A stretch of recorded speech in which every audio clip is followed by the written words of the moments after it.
Tonight's talk is called How to Be a Zionist. I should tell you what the shiur is not about. I want to try and explore maybe a deeper understanding of what the word Zion, Zioni, the word Zionist comes from the word Zion, and Zion is from the Hebrew Zion. And this, I want to explain the meaning of this word and really how it works out to be quite the opposite of what we would consider to be a conventional understanding of what a Zionist is. So as we know, tonight is called Yom Hazikaron, and tomorrow night will be Yom Ha'atzmaut, Independence Day. So these are days which are, let's say, the differences in Israeli society become very apparent. Yom Hazikaron is a memorial day for the fallen of those who fell in the wars of the Jewish people. And there's the Yom HaShoah, which took place, I think, about a week ago. And basically, the Yom HaShoah is a day which, in classical Torah thought, the reason why there was, apprehension about making a separate day and a disagreement over whether there should be a separate day, is that the Yom HaShoah really sets the Holocaust apart. Now, arguably, the Holocaust, the destruction of European Jewry, could be considered to be one of the worst tragedies in the history of the Jewish people. But from our point of view, from the classical Orthodox Torah point of view, all of the tragedies that happened to the Jewish people are connected one to the other. The Inquisition, the Crusades, all of the terrible, terrible suffering that Jewish people have had. They're not individual events. They are something which connects all the way back to the destruction of the Beis HaMikdash, to the sin of the spies. And that is something that we commemorate on Tisha B'Av. So the idea to set apart the Yom HaShoah as a day of special remembrance for a specific terrible event, period in Jewish Hebrew, is in a sense disconnecting it from the true problem, the underlying problem, which is, of course, as we know, what we fast about on Tisha B'Av. Every year that the temple's not rebuilt, the Beis HaMikdash is not rebuilt, it's as though Chazal teaches that we went out and we destroyed it b'yadayim, with our own hands. So to get that message that basically all of these things are happening through Jewish history, and it's within our power to fix them, when you take the Shoah, the Holocaust, and you set it aside and you give it a separate day of remembrance, it disconnects it from its extremely important historical, philosophical, and Jewish context. Yom HaZikaron, let's leave that for one moment.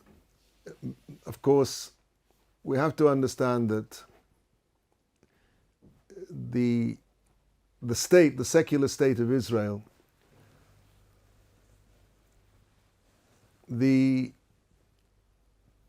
problem, let's first of all start this off by saying that in Ponevezh Yeshiva, on the first year of the Year of Independence in 1948, in Ponevezh, which is considered to be, I guess, the bastion of Lithuanian Jewry, the mothership of the yeshivas, they said Hallel with a brocha. So times have certainly changed. I think probably at that time it was not so clear that the secular and certainly in some quarters anti-religious nature of the state. And for many people, they looked upon it as, if not the Geula, or even not the beginning of the Geula, but something, a kiss from Shemayim, let's say, a kiss from heaven. And we'll be coming back to this idea of a kiss from heaven later. Yeah. Did Ponevezh ever say the prayer for the state of Israel? Because that includes the proposition that it's the beginning, Reishit Tzmichat Geulatenu. I understand. So they include that in... Right now, I don't think so. Before? I don't know. I wasn't there. I don't know. It's an interesting historical point. But I think there was very much a feeling that there was the potential for something, if it wasn't the beginning, and if it wasn't even, if it wasn't the Geula, and it wasn't even the beginning of the Geula, but it was certainly something very significant in the history of the Jewish people. How you look at that significance, so that varies very widely. We know there are sections, for example, Satmar Hasidim, who are very against the state of Israel. And even further to the right of them, you have Neturei Karta, and people who, from our point of view, have gone too far to the extent of Holocaust, going to a Holocaust denial festival, whatever you want to call it, in Iran, I think in 2005, I forget the date exactly. But we would say that is an opinion which is off the normative religious scope of opinions. Look, what is all this about? Basically, there's a Gemara in Ksuvas which says that the HaKadosh Baruch Hu adjured, he gave an oath, 3 oaths they're called. 2 of the oaths were connected with the rest of the world, and one of the oaths was connected with the Jewish people. The oaths that the rest of the world were adjured, were placed upon them, was not to oppress the Jewish people, and to the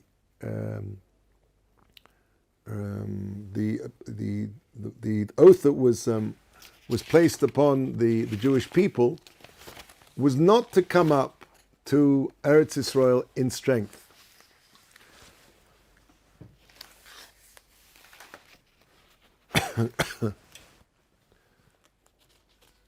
So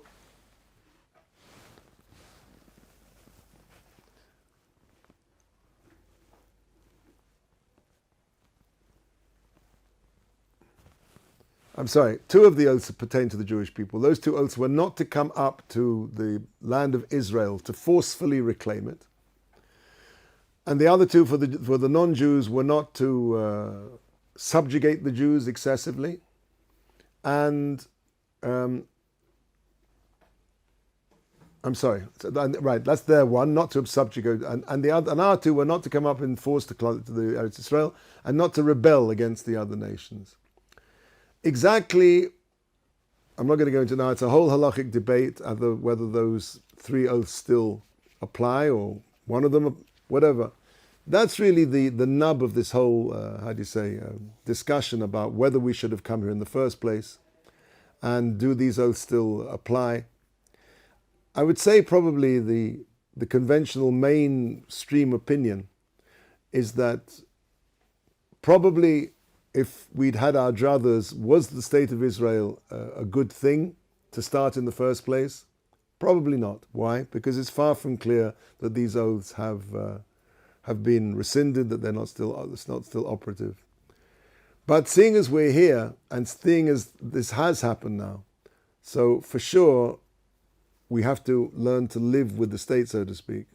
And of course, when it comes to being defended, I'm not going to go into this now either in great depth, but I want to say that Rav Chaim Shmulevitz, Zeichat Livrocha, who was the mashgiach in the Miri Yeshiva during the 6-day war, said that anybody who doesn't run to the bathroom or gets up to make a cup of coffee in the middle of Seder is being cruel to the soldiers. Because why? Because we understand that our learning, our davening, is playing our part in protecting the Jewish people. So for sure, I don't expect some secular person in Tel Aviv to understand that or to agree with that. And I can see from his point of view, it must be extremely vexing that his son is standing on the front line and, protecting our lives. And, what are we doing? Reading our own, as he would consider it to be, these dusty old books. But from our point of view, for sure, we are doing something which is significant and important. But of course, that's a tremendous responsibility on us. We have to feel like we're in the front line. And that's as true now as it ever was. When we're sitting down and we're learning, we are protecting Klal Yisrael, and we should remember that. So, the problem is that the secular state, of course, again, as you say, you have two Jews and 3 opinions. There's the whole idea, the reason for the starting of Zionism, how many different colors and brands of Zionism are secular Zionism, religious Zionism.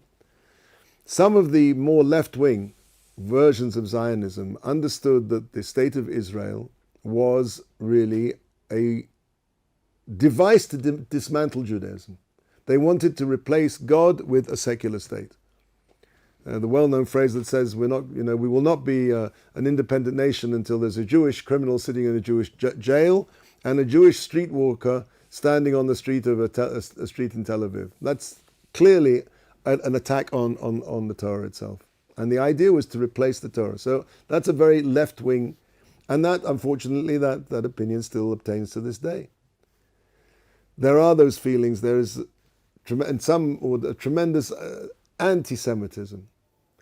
And on the other hand, the vast majority, I think, if you look at the statistics of Jews in this country, are traditional, identify as Jews. They certainly fast on Yom Kippur. They're what we call traditional.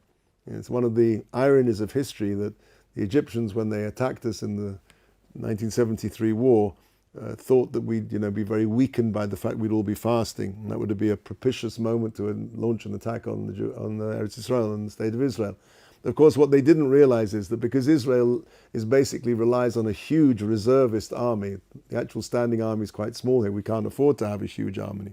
So the main body of the army is all based on reservists, people who can be called up as soon as possible. Now, if you want to mobilize an army, what's the most difficult part of mobilizing an army? Finding where people are. Of course, on Yom Kippur, that's a no-brainer. You just drive around all the shuls and call out people, go into the shul and call out people's names. Of course, the Egyptians didn't think about that. And so therefore, the mobilization of the Yom Kippur War was done extremely speedily. We've seen tremendous nisim, miracles, in the history of the state of Israel. I mean, apparently in the Six-Day War, the Israeli Air Force took out some 90% of the Egyptian aircraft while still on the ground. Now, apparently, this is just something which is not possible to do. The 90% is just a ridiculously high figure. I was told that after the Six-Day War here in Eretz Yisrael, you couldn't get a pair of tefillin. There was a tremendous hisorus of tshuva, and they were sending to America to buy tefillin. What happened was, though, unfortunately, that the symptom of bekochi va'otzim yodi, the understanding was amongst many people in this country, you see what a great air force we have, what a great army we have, and people didn't look at who was behind our great air force and our great army, HaKadosh Baruch Hu.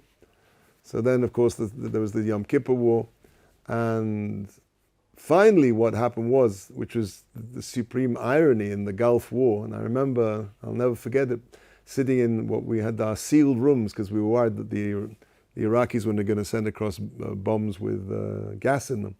And so we were instructed to take all these windows, and of course it wasn't so easy with the tris boxes, right? So you had to cover the tris box as well and the whole window with plastic. And we used to put smatutim, rags soaked with bleach by the entrance to the doors, by the crack of the door, against the gas. But I remember we went in, and the day the war finished was Shushan Purim. And I remember walking into our sealed room and pulling the plastic off the window with such a feeling of freedom. You've got no idea. To live in Eretz Yisrael and to see these miracles. When that war was extremely ironic, because what did the Israeli army and the Israeli Air Force do in that war? Absolutely nothing. It's as though HaKadosh Baruch Hu said, do you think it's your army, you think it's Navy? I'm going to tell you something. Your army, your Navy, your Air Force is going to sit on its chairs, and I'm going to send the largest, most powerful nation in the world steaming halfway around the world to protect you. And that's really what happened. The Americans protected us. Tremendous miracles. So what is the state of Israel? How do we look at it? How should we react to it?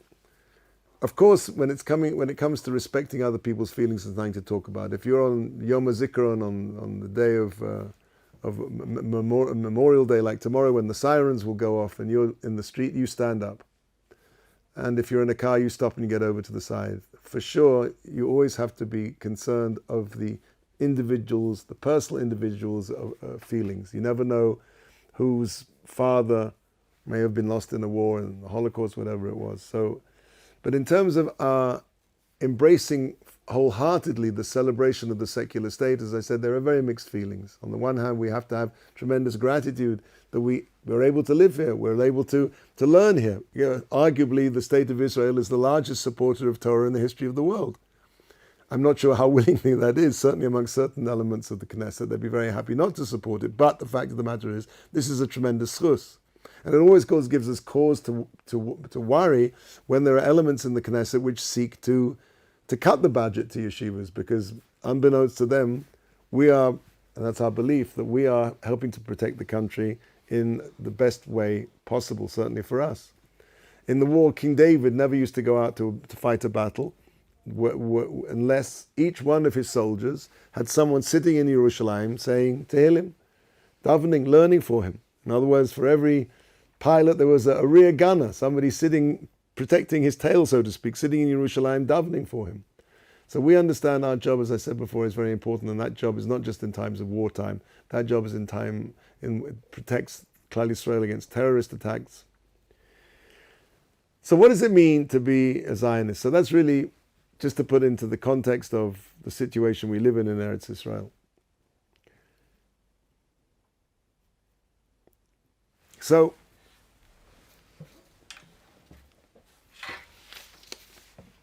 the Gemara in Yuma, Nun Daled, Amud Beis, explains that when Hashem created the world, it was not created as one single piece, so to speak. It started off with a very, very small point, and it was extruded, it was drawn out into existence, and at a certain point Hashem said, die, enough, that's it. And that's the name, one of Hashem's name is known as Shah, and then the word die. Shah, die. Mi she'omer la'olam, die. The one HaKadosh Baruch Hu said to the world, that's enough. That's the name of a limitation, so to speak. Sufficient, enough, die. So the world was created from a single place, a single spot, and extruded, as we say, until HaKadosh Baruch Hu decided that was enough. Now, interestingly enough, we don't know exactly what that point is. But the tradition is that that first point of existence was a rock, and that rock sits on a small hillside about 3/4 of a mile down the world, in this direction, on Har HaBayis. And it was from there, that is where the world started, the whole of existence started. That was basically the point of connection between this reality, a reality of space and time, and the worlds above this world, which of course have no space and no time.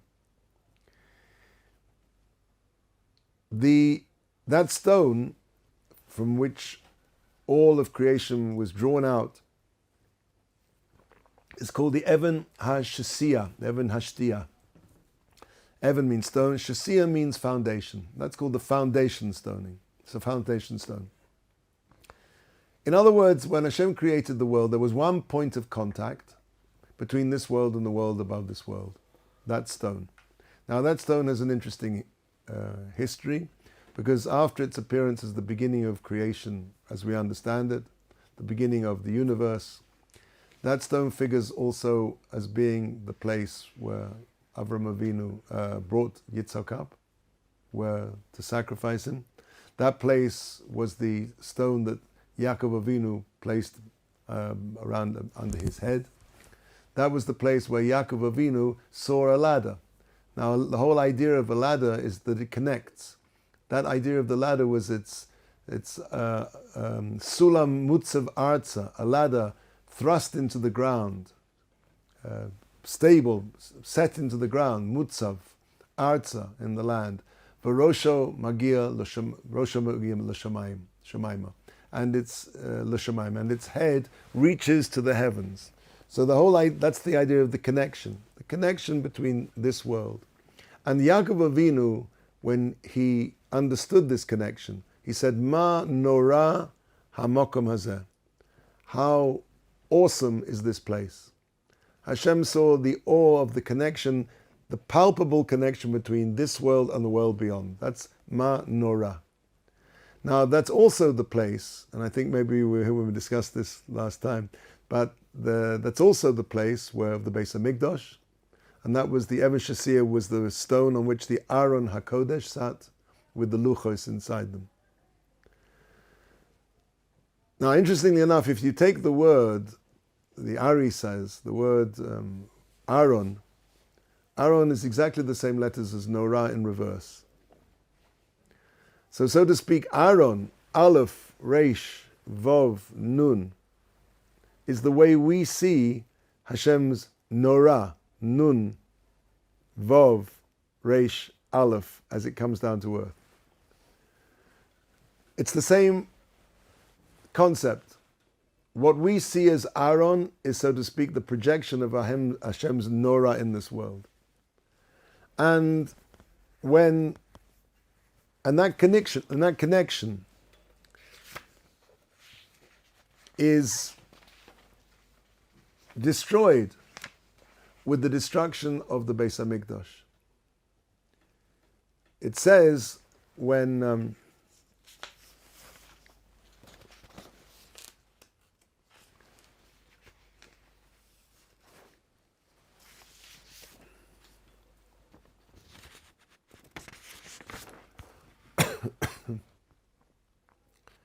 the Gemara says that why were the Anshe Knesset Gedola? Remember, the Anshe Knesset Gedola came back to found the second temple after the destruction in Bavel. And amongst them were the last of the prophets, Ezra. And why were they called the Anshe Knesset Gedola, the men of the Great Assembly? Is because they were Machzir Atara Layoshna. They returned the Atara, the crown, to its former glory. And they did this. Let's just maybe have a look at the Gemara here, if I can find it.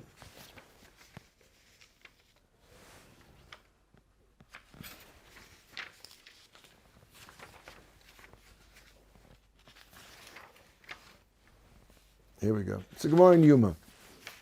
And it says, Lama nikra shman anshe knesset gedolus. He said, why were they called that? Shechziru atara liyoshna. They returned the crown to its former glory. This is the bit I want. Asa Moshe. Moshe Rabbeinu came along, and he said, in the Torah this is, Hakel, Hagadol, Hagibor, Vahanora. And of course we use this in davening. Now of course it's impossible to express any epithets when it comes to a Kodesh Baruch Hu. Were it not for the Torah itself describes Hashem as Godol, Gibor Vanora, we would have no right to say such a thing. But seeing as the Torah says that gives us permission to use those adjectives. What happened? Also Yirmiyah. Yirmiyah came along and he saw the destruction of the first Beis Hamikdash. V'omar, he says, Nochrim Mekarkarim B'heicholoi. Nochrim, heathens, are Mekarkarim, are cavorting, are partying, B'heicholo, in the Heichal, in the sanctuary. Ayoi Norosov, where is Hashem's Norah? Lo Oma Norah. You can't refer to Hashem by the epithet of Norah anymore, and they actually took out the word Norah from the davening. In other words, after Yirmiyah, they would daven Hashem Hagadol Hagibor, not HaNorah. Now, let's be understood. Now we do, but for a certain period of time, during the destruction of the first Beis Hamikdash, we did not refer to Hashem by the word Norah. Why? I wanted to just point out that when we talk about Hashem, it's not, God forbid, that Hashem is not Norah. Clearly, that can't be the understanding. All of these epithets are really, all of the midot of HaKadosh Baruch Hu are methods by which we understand His interface with His world. Sometimes we see the aspect of Hashem which is Norah, sometimes we see Gadol, sometimes we see Gibor, we see Hashem's Gadol, His chesed, His kindness, sometimes we see Gibor, we see din, we see strict judgment. But all of these things are merely our perception of His chabrusa, His connection to the world. In Be'etzim, of course, there's nothing we can say about Hashem in any way, no adjective in any way whatsoever. But what it meant was that because this was possible, Hashem, so to speak, had withdrawn His relationship with the world, which was characterized by the adjective Norah. The men of the because the Pasuk says, Norah Elokim mimikdoshecha. The Norah of God is from your mikdash, meaning the Heichal. That's where the Midah of Norah is revealed, and of course, as we said before, when that Norah is no longer being revealed there, if it's possible for Nochrim, heathens, to go in there and party and to desecrate it in that fashion, then clearly the Hashem, so to speak, has ceased or stopped for that moment to relate to his world through that Norah. Again, that was the place of the Aron, and as we said, that's the ladder. When Yaakov Avinu saw that connection of Norah was taken away. The Anshe Knesses Hagdola restored the crown to its former glory. How did they do that? They saw that there was a lamb surrounded by 70 wolves, the 70 nations of the world, and the lamb was not devoured.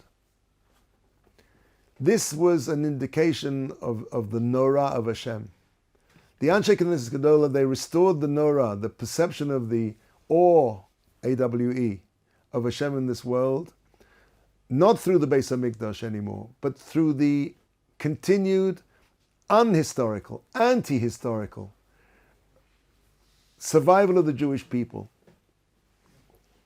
This was how Hashem was now revealing his Norah. That perception was why they were called the Anshe Knesses Gedola. That's how they restored the crown to its former glory. And they could put back the word Norah into the epithets with which we refer to Hashem.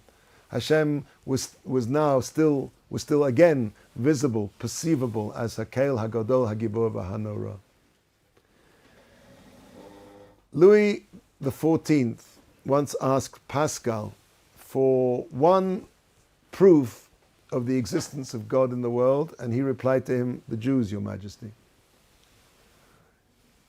It's something fascinating that if you look at the history of the Jewish people, it's totally non-historical. And of course, historians have been puzzled and find this problematic all over the years. We don't fit into any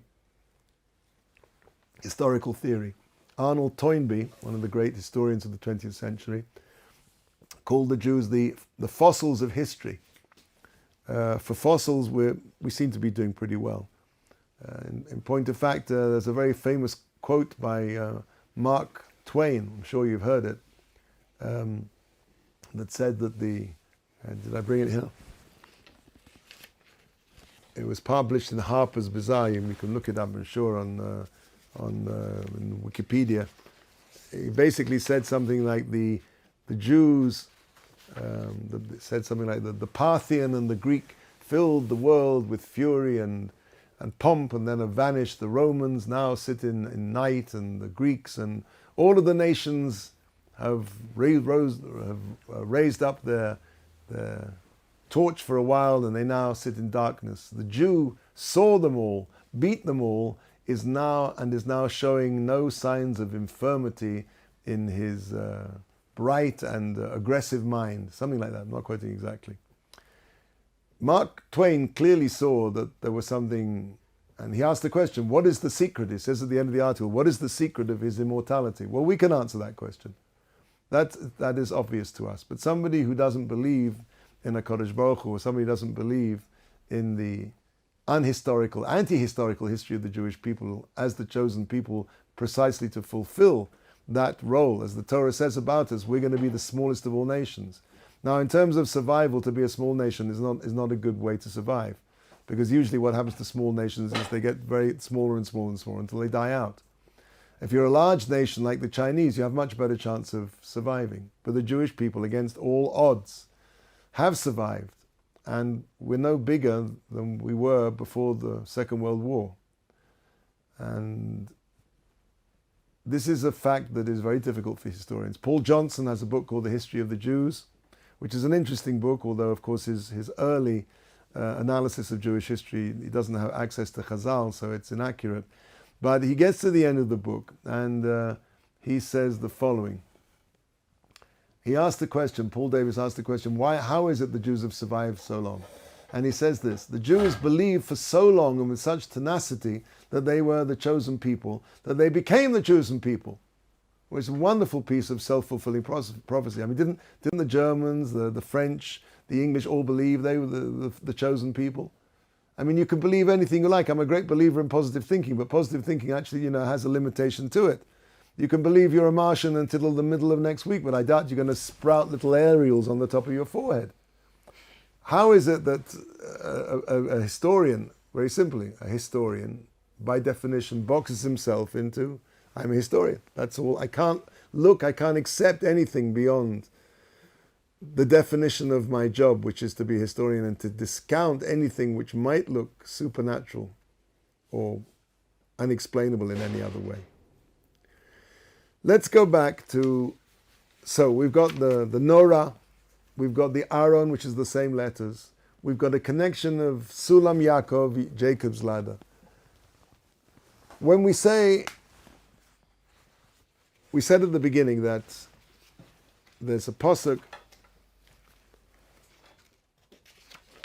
in Tehillim, which says, Mizmor, this is Tehillim 50, Nun, Mizmor la'asaf, Mitzion, Michlal Yofi, Elokim Hofia.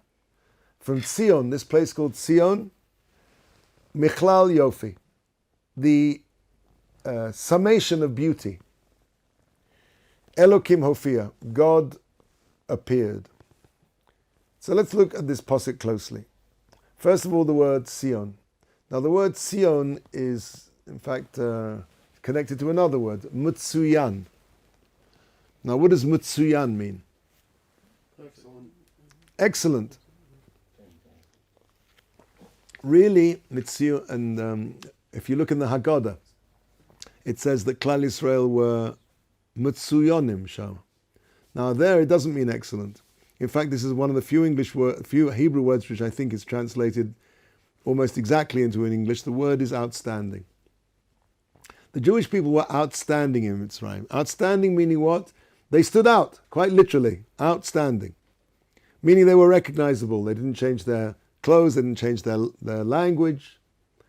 They were Mitsuyonim. So the word meaning, as modern Hebrew now that we talk about excellent, it's not really excellent, it means outstanding. So outstanding can mean excellent, but outstanding means just that you stick out. Now, if you go up to the north of Israel, presumably not just, but if you go around all the Kevorim there, you'll see something that says what? Tziyun Rabbi Shimon Bar Yochai. Tziyun means a marker. Why? Because it's supposed to make something stand out, to indicate something. Now, let's go back.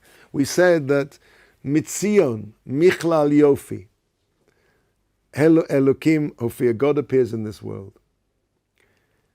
And we said that this world, that point called Sion, is the point where the two worlds join.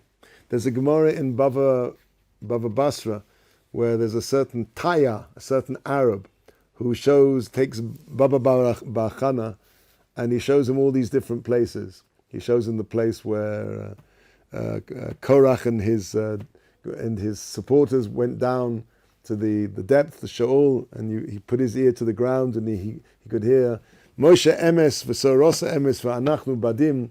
Moshe is true and his Torah is true, and we are badim, we're false.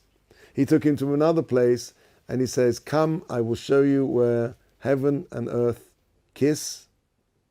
And he showed him the Mokum HaMikdash. What does it mean that heaven and earth kiss?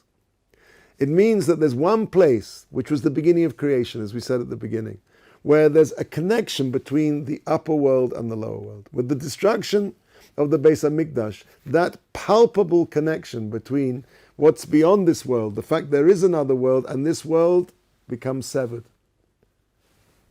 We don't see it anymore. Only the continued existence of the miraculous existence of the Jewish people indicates that. Now we said that that place is called Zion. It's supposed to indicate something. The Aaron, the Norah, sits on something which we said before is the Even Hashesiyah, the foundation stone. The word foundation is apposite. When you found something, foundation means two things. It means the beginning of something, but the foundation of something also within its beginning contains the idea of everything that entity is supposed to be. For example, the United States of America was founded on the Declaration of Independence. So that the Declaration of Independence really does two things. It declares there's something new, it founds it, but it also sums up what it's supposed to be. So when we say that the Even HaShasiyah is the foundation stone, so whatever's sitting on that foundation stone, which is the Aaron, which is the Norah, means that this entire world is supposed to be mitzayin, to indicate that there's a world above this world.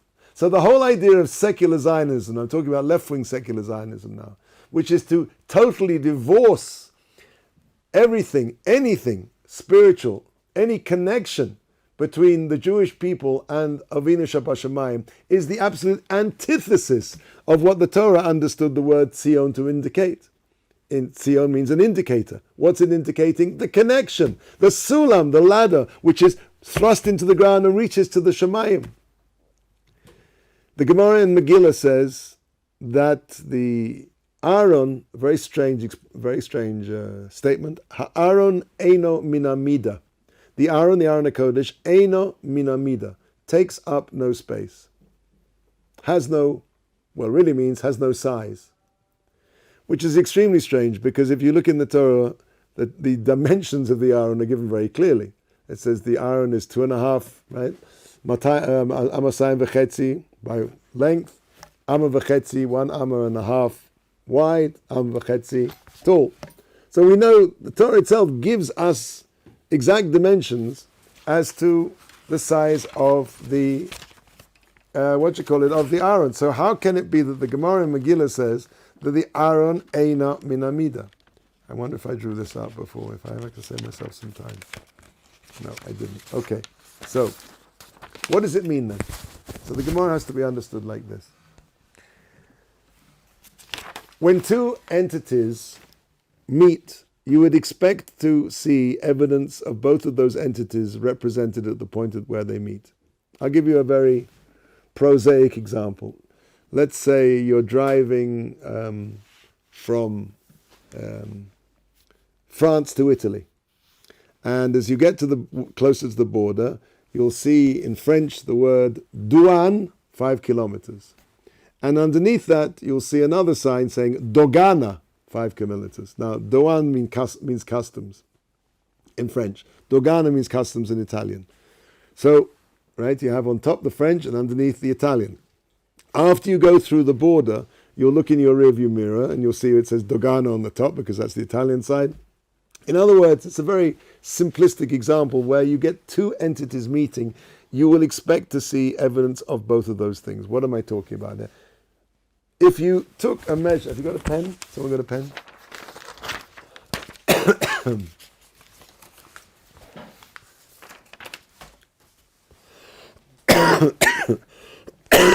Thank you very much.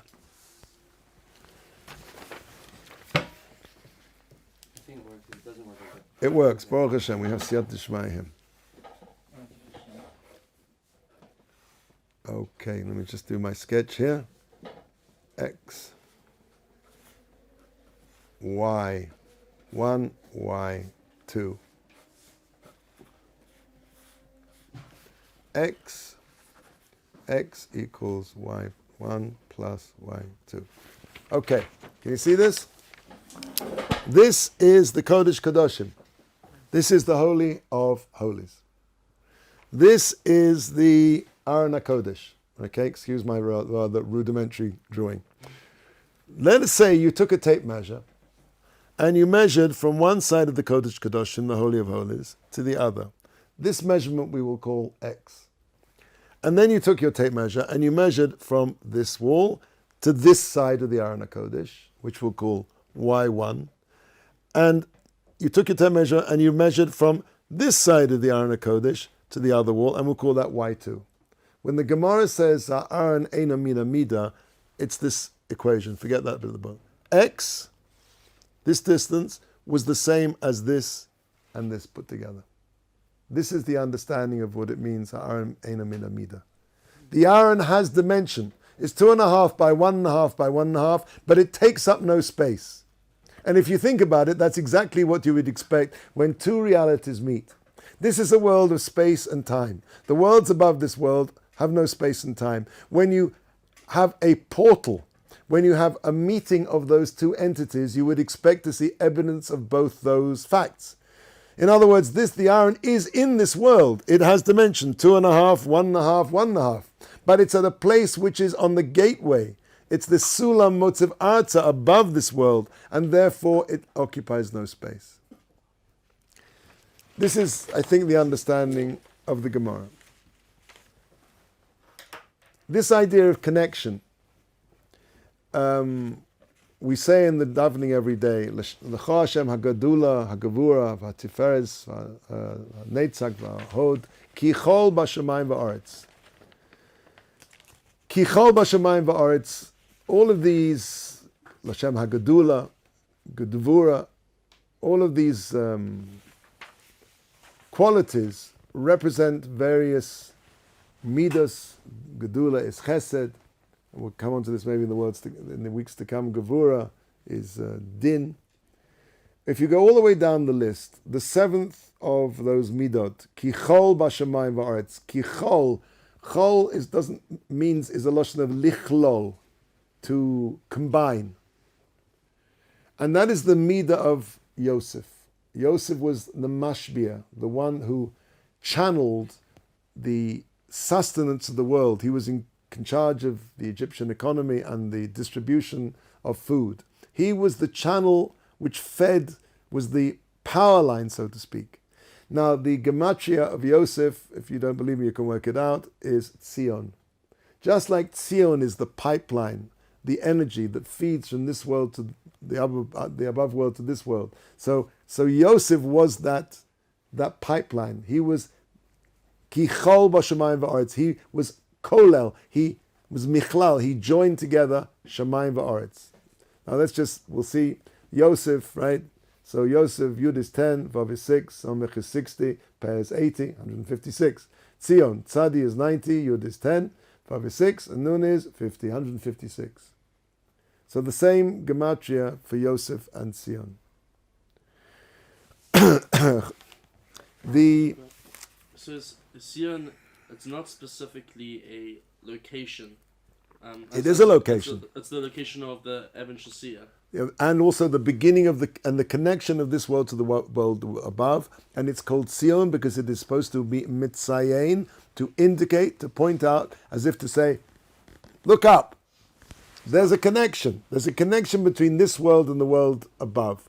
And that connection was destroyed with the Nochrim B'Karkarim B'Chei HaYcholoi, the Midah of Nora, the Aron, right, that we saw Aleph, Reish, Nun, Vav, Reish, Aleph coming down. That was lost. The Anshe Knesset Gadola returned that with their perception of the eternity, with the indestructibility of the Jewish people. That now becomes the Nora. So when I'm just pointing out that when you have people or a group of people who wish to destroy that perception of the Jewish people as an internal nation, as a people who are in this world to indicate that thing, then we're in really big danger, because that's the job of the Jewish people. We are now the Tzion. We are Tzion, quite simply. So we are the indicators. And if we don't want to be the indicators, or we have a view amongst us that says, no, we're not indicating anything. We want a Jewish ganef in a Jewish jail. We want to be Kakola Goyim Klal Yisrael. We want to be like all of the rest of the nations of the world. That's extremely dangerous. That's not Zionistic. That's what I was saying. Actually, yeah. It's the opposite of what Chazal, what we understand that the purpose of Tzion is. This is the absolute travesty of such an opinion. I just end with the following, that excuse me, Shlomo HaMelech, in his wisdom, he was the wisest of all men. One of the things that Shlomo was able to do was to divine, to grow plants in a certain place in Yerushalayim, which would typically only grow, let's say, in the Amazon or in the Congo. He could grow them right here in Yerushalayim. Why? Because Shlomo, in his wisdom, remember, nothing ki chol b'shamayim v'aretz, nothing can exist in this world unless it has a spiritual cable, a pipeline of energy to keep it in existence.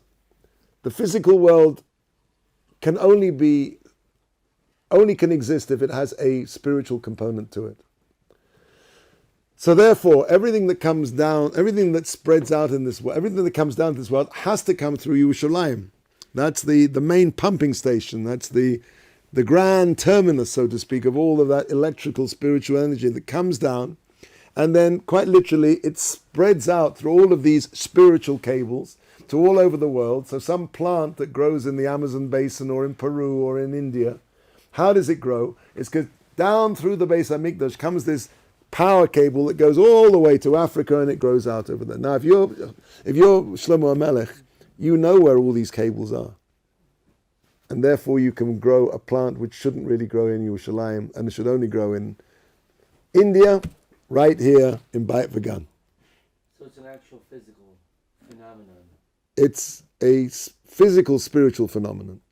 Meaning you can't just dig and obviously there's going to be a pipe, but No, there's no pipe. in the physical, geographical Right. sense, there's a spot where this is and this isn't. Right, B'diuk. Wow. And if you think about it, if it really makes sense. If nothing in this world can have a kiyum, an existence, and no physical thing can have a kiyum unless it has a spiritual influx, a spiritual power. Just like a human being can't exist without a neshama. So everything in this world has some kind of level on whatever its level is of spirituality. For sure, it's on a lower and lower level. Right? There are 4 levels of existence. There's the highest level is man, who is a madaber. The next level is chaya. Chaya means living, which is basically animals. The next level after that is called sameach, plant life.